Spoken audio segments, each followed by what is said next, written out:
Saya mau tutup dengan sebuah ilustrasi pengalaman dua orang wisatawan di Venesia, Italia, ketika mampir di warung kopi. Jangan berpikir warung kopi kayak kita, kayaknya lebih keren deh.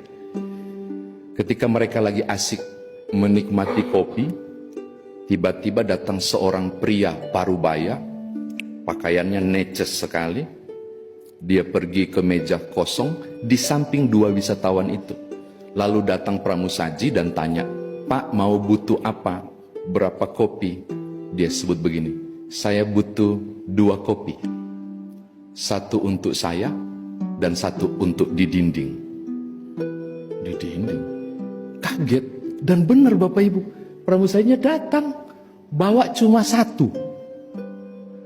Lalu 2 wisatawan itu ngekor lihat.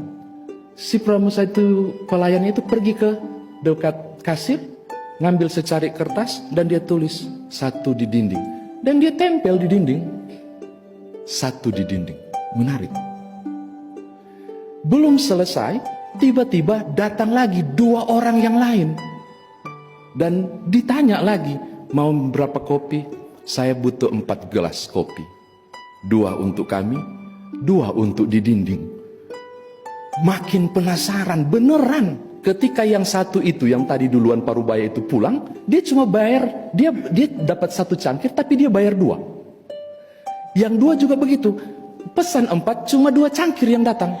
Lalu si pelayan tulis lagi, 2 cangkir dinding, dia tempel. Selesai dorang 2 minum, mereka bayar untuk 4 cangkir. Tapi padahal mereka cuma minum 2 cangkir. Penasaran, mau bertanya, bingung tanya bagaimana, mereka pergi. Seminggu kemudian, orang cukup lama di Italia, Venesia itu, mereka mampir di tempat yang sama.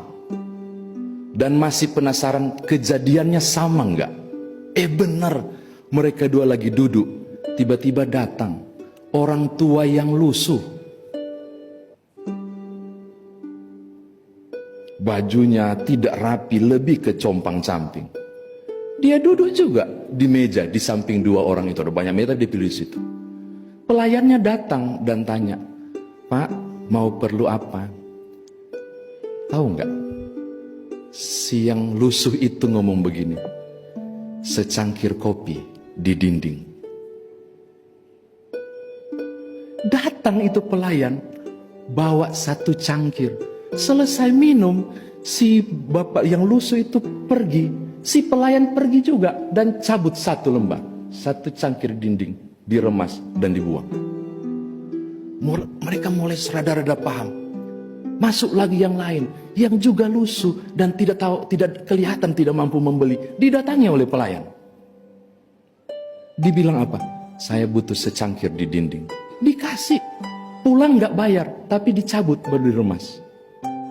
Lalu 2 wisatawan itu kemudian memahami konsep ini dan mengatakan, menolong sesama tidak harus mempermalukan yang ditolong. Yang menolong tidak perlu tahu apa yang ditolong. Kita punya perintah hidup baru ya. Dan yang ditolong pun tidak harus merasa berhutang pada siapa yang ditolong. Saya sebut itu compassion, kecerdasan emosional dalam ketaatan pada Tuhan untuk berbagi dalam kasih.